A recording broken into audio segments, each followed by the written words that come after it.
Sumainyo ang Panginoon. At sumaiyo rin. Ang mabuting balita ng Panginoon ayon kay San Mateo. Papuri sa iyo, Panginoon. Noong panahong iyon, sinabi ni Jesus sa kanyang mga alagad, "Darating ang Anak ng Tao bilang hari, kasama ang lahat ng anghel at luluklok sa kanyang maringal na trono. Sa panahong iyon, matitipon sa harap niya ang lahat ng tao. Sila'y pagbubukod-bukurin niya, tulad ng ginagawa ng pastol sa mga tupa at mga kambing. Ilalagay niya sa kanyang kanan ang mga tupa at sa kaliwa ang mga kambing. At sasabihin ng hari sa mga nasa kanan, 'Halikayo, mga pinagpala ng aking Ama. Pumasok na kayo at manirahan sa kahariang inihanda para sa inyo, mula pa nang likain ang sanlibutan. Sapagkat ako'y nagutom at inyong pinakain, nauhaw at inyong pinainom.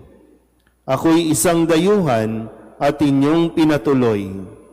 Ako'y walang maisuot at inyong pinaramtan. Nagkasakit at inyong dinalaw. Ako'y nabilanggo at inyong pinuntahan."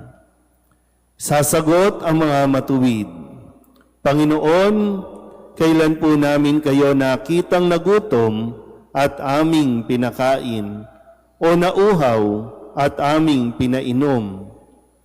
Kailan po kayo naging dayuhan at aming pinatuloy?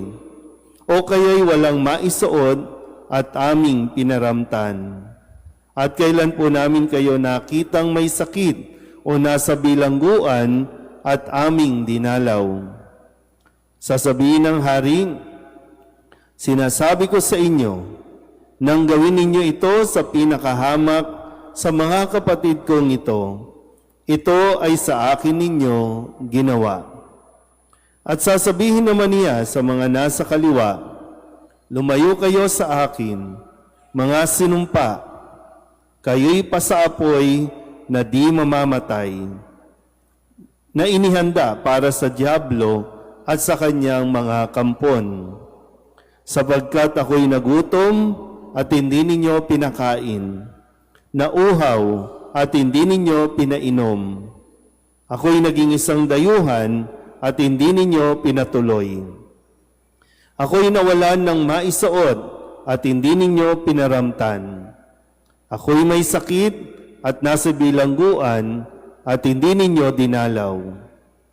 At sasagot din sila, "Panginoon, kailan po namin kayo nakitang nagutom, nauhaw, naging dayuhan, nawalan ng maisuot, may sakit o nasa bilangguan, at hindi namin kayo pinaglingkuran?" At sasabihin sa kanila ng hari, "Sinasabi ko sa inyo, nang pagkaitan ninyo ng tulong ang pinakahamak sa mga ito, ako ang inyong pinagkaitan. Itataboy ang mga ito sa kaparusahang walang hanggan. Ngunit ang mga matuwid ay tatanggap ng buhay na walang hanggan." Ang mabuting balita ng Panginoon. Pinupuri ka namin, Panginoong Hesukristo. Isang magandang gabi po sa inyong lahat.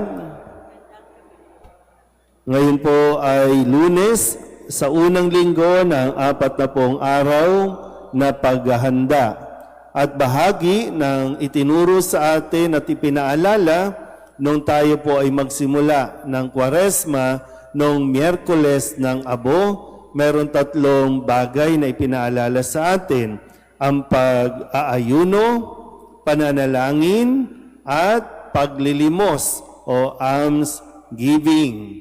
Kaya nga mahalaga po na mas maunawaan natin na sa panahong ito ng Kwaresma, masigit nating mapagtuunan yung pagbibigay.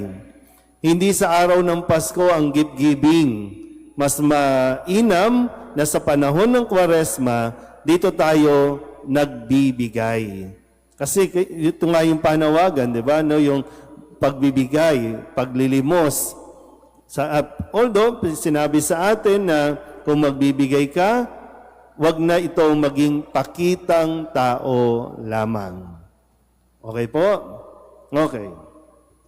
Ngayon, sa unang linggo ng Kwaresma, ngayong Lunes, pinapaalala sa atin na pagdating ng wakas, pag natapos na natin ang lahat ng ito, saan pa tayo mapupunta?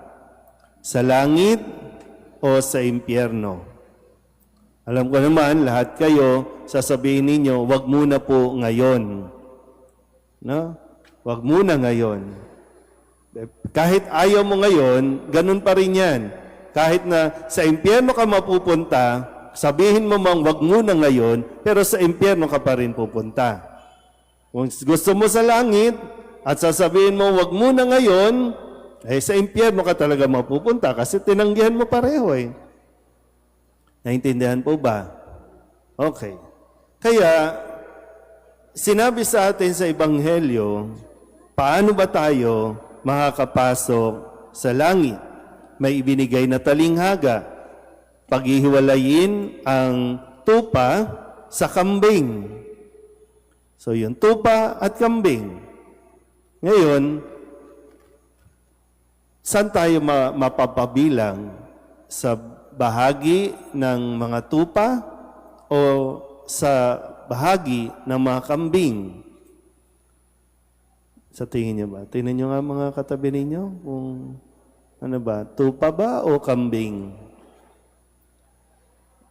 Kasi sabi po dito, no, kung ako'y nagutom, inyong pinakain. Walang damit, inyong dinamitan. Walang matuluyan, inyong pinatuloy.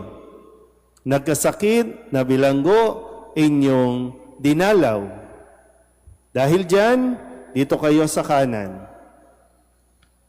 Yung kabila, dahil hindi nyo ako pinainom, hindi ninyo ako pinakain, hindi ninyo ako dinamtan, hindi nyo ako dinalaw, dito kayo sa kaliwa at kayo ay mapapasaapoy na hindi mamamatay. So sabi niya, sabi ng mga tao, kailan po namin kayo nakitang nagutom? At ang sabi niya, anuman ang ginawa ninyo sa inyong kapwa, ginawa ninyo sa akin. Anuman ang hindi ninyo ginawa sa inyong kapwa, hindi rin ninyo ginawa sa akin. So, paano tayo makakapunta sa langit? Sa mga bagay na ginawa at sa mga bagay na hindi natin ginawa, yun ang pagbabasihan ng ating Panginoon.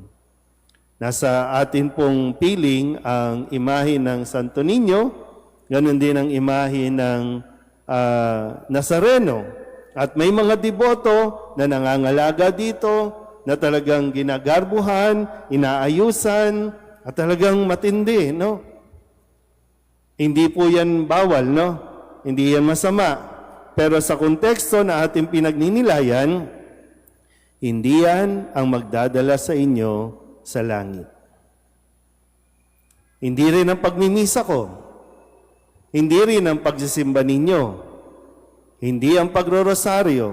Hindi ang pagsisimba araw-araw na magsasabi sa atin, sa langit na ako mapupunta. Hindi. Kasi lagi ang pagbabasihan, sa akin bang pagmimisa, mas nagiging mabuti ba ako sa aking kapwa? Sa atin bang pagdidibosyon, mas nagiging mapagbigay ba tayo sa ating kapwa? O mas baka nagiging madamot tayo? Baka kasi nauuwi lang tayo sa dibosyon. Puro dibosyon, pero walang aksyon. Yung pagrorosaryo ba natin, mas nagbibigay sa atin ng lakas para kumalinga sa mga dapat nating kalingain? O nakafocus lang tayo sa ating sarili? Hindi tayo ililigtas ng ating pong ganyang pag-uugali. Kahit maghapon ka pa ditong magrosaryo, Kung hindi ka naman tumutugon din sa pangangailangan ng iyong kapwa, baliwala yan. Naintindihan po ba? Kaya binibigay ito nang sa ganon, hindi tayo mapahamak. Ipinapaalala ulit sa atin. Kaya nga sa unang pagbasa sa aklat ng Levitico, ito yung mga bagay na sinasabi. Huwag kang magnakaw. Huwag kang magdaya. Huwag mong, sabi, yung pinagtatrabahuhan, yung sinesweldo, ibigay mo ng tama. Huwag kang manloloko ng iyong kapwa. Kasi lahat ng ito na panloloko sa ating kapwa, sa Diyos natin ginagawa. So, ito yung mga bagay na sana po sa loob ng panahong ito ng Kwaresma, mapagnilayan natin ng mabuti kung kamusta ba ako sa aking pakikipagkapwa-tao, kamusta ba ako sa pagtugon sa mga pangangailangan ng aking kapwa o maging ng mga tao man lang sa paligid, sa iyong pamilya, sa iyong kaibigan, sa iyong trabaho. Diyan po titingnan ng Diyos at yan ang pagbabasihan kung ano ang ating kahantungan sa langit o sa impyerno. Pero muli, no? Kaya ipinanganak ang ating Panginoong Hesukristo, kaya niya pinasan ang kanyang krus, pinako at namatay para maligtas tayo.